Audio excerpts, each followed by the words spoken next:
The system thinks you're stupid. They think you're morons. And I'm about to cover one of the biggest examples of this in modern history. One of the biggest hoaxes I've ever seen. Anyone who's followed the news for the last few decades, anyone who's researched admitted mainline history knows that Al Qaeda was CIA created with the backing and support of the Saudi Arabians and the Israelis, as well as Pakistani intelligence. Zbigniew Brzezinski's written 2 books bragging that in '79 they created the group, had them attack the Russians to get them to then invade Afghanistan so that the Soviets could have their, quote, Vietnam. This is a fact.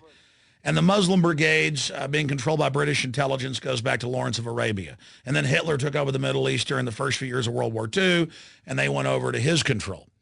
But the hoax is that in the attack against the Serbs to take over Serbia, it was admitted Al Qaeda and Osama bin Laden running those operations.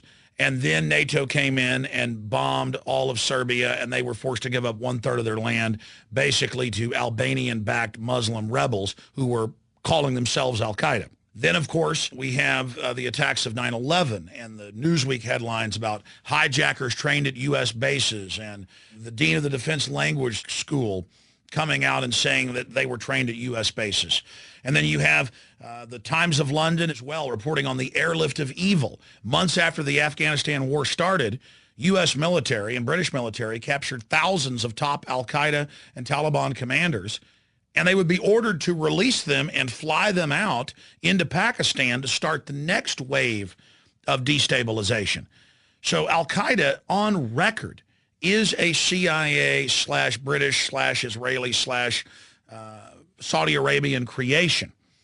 And they're used all over the world.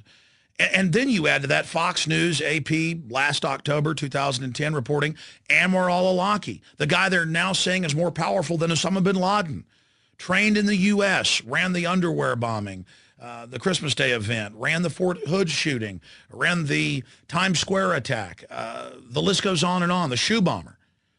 He's always handling these patsies, and it turns out he's secretly hanging out at the Pentagon when he's been on the most wanted list and getting orders and having dinner with the Secretary of the Army and top brass while he's on the news as the head of Al-Qaeda. Julie Kurtz joins us from Washington. You've got to be kidding me. Yeah, here's what we know. Fox News has learned that Anwar al-Awlaki, the American Muslim cleric, remember him with a worldwide following, dined with military brass at the Pentagon within months of the 9/11 attacks. Now, you add to this hoax now that the openly Western-funded rebels in the east of Libya, and I'm not saying Gaddafi's a good guy. The point is the West overthrew Egypt and its own puppet to the east of Libya. They've brought down Tunisia. Now it's admitted that British special forces were inside eastern Libya even before the latest rebellion started. So Al-Qaeda rebels, and it's admitted that the head of the Libyan rebels was trained by the CIA for decades in Virginia, and he admits that he's working with Al-Qaeda. Al-Qaeda. And so I have to get up here and either say no to this hoax and expose the facts, or say I'm a bad American, because I refuse to say that now Al-Qaeda are freedom fighters and great people. I must refuse to be ignorant and not face the facts of history. But the average gullible person out there who buys into the system will make the decision to say, oh, I guess Al-Qaeda is good. It's like 1984. We've never been at war with East Asia. And the next day, we've always been at war with East Asia. And if you pointed out that, well, you said we were at war with them yesterday, but we're not at war today, and that we were never at war, then you get arrested in that system.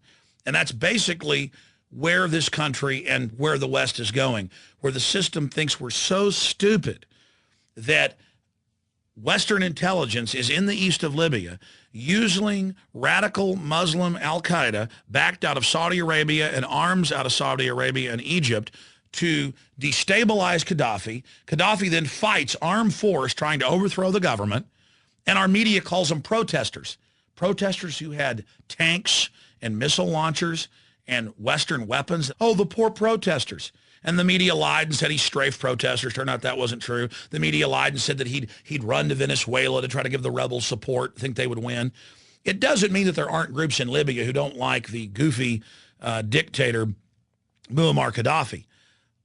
But Muammar Gaddafi is independent and has tried to build a strong Africa outside of the New World Order. And that's why he must be brought down. He doesn't have an international private central bank running his country. They have their own central bank. And that's why the system is doing this. And they think we have no memory where they're telling us Al Qaeda is horrible. We've got to take all your liberties in America because they may attack you any minute. The end of the Bill of Rights, freedom is dead. America surrenders and gives up all its rights to Homeland Security to keep us safe because of Al Qaeda. But then Al Qaeda, who wants to overthrow the secular Arab leader, Gaddafi, is being brought in to do this, and then we're being told it's humanitarian and we've got to bomb them and attack them to protect them. I mean, think about it, folks. Anwar al-Awlaki, the #1 guy under bin Laden, secretly hanging out at the Pentagon. The Taliban and Al Qaeda being flown out to safety in the first few months of the Afghan war to start the next crisis. Al Qaeda being used to attack the Serbs. When the Serbs fight back, oh, it's humanitarian, we've got to bomb them. They just move Al Qaeda around all over the world, call them humanitarian freedom fighters if anybody resists them, and then the UN and NATO comes in and bombs the daylights out of them. But at least with the attack in the 90s against Serbia, they went and got congressional authorization for force. At least Bush with his illegal wars, because they were still wars of aggression, but he went and got the Congress to sign off on it, wasn't engaged in that form of brazen treason.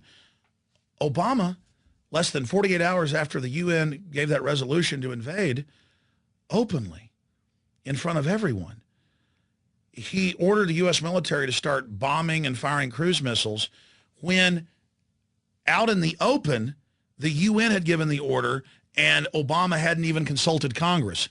This is a huge issue that's taking place here, my friends, and I hope you'll research the fact that Al Qaeda is an arm of the globalist. Al Qaeda is an arm of the New World Order.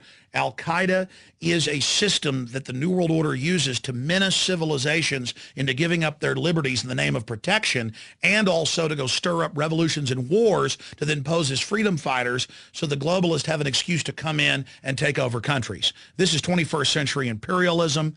And Al Qaeda is the key set piece on this game of chess to bring us into the world government. They are a creation of the private banking cartels who are waging wars against the nation state and all basic liberties that defend the rights of the indigenous populations of the nation states. Al Qaeda is CIA, is MI6, is Mossad, is Saudi Arabian intelligence, and they've caught British SAS dressed up like Al Qaeda shooting at police in Basra to get Sunnis and Shiites killing each other.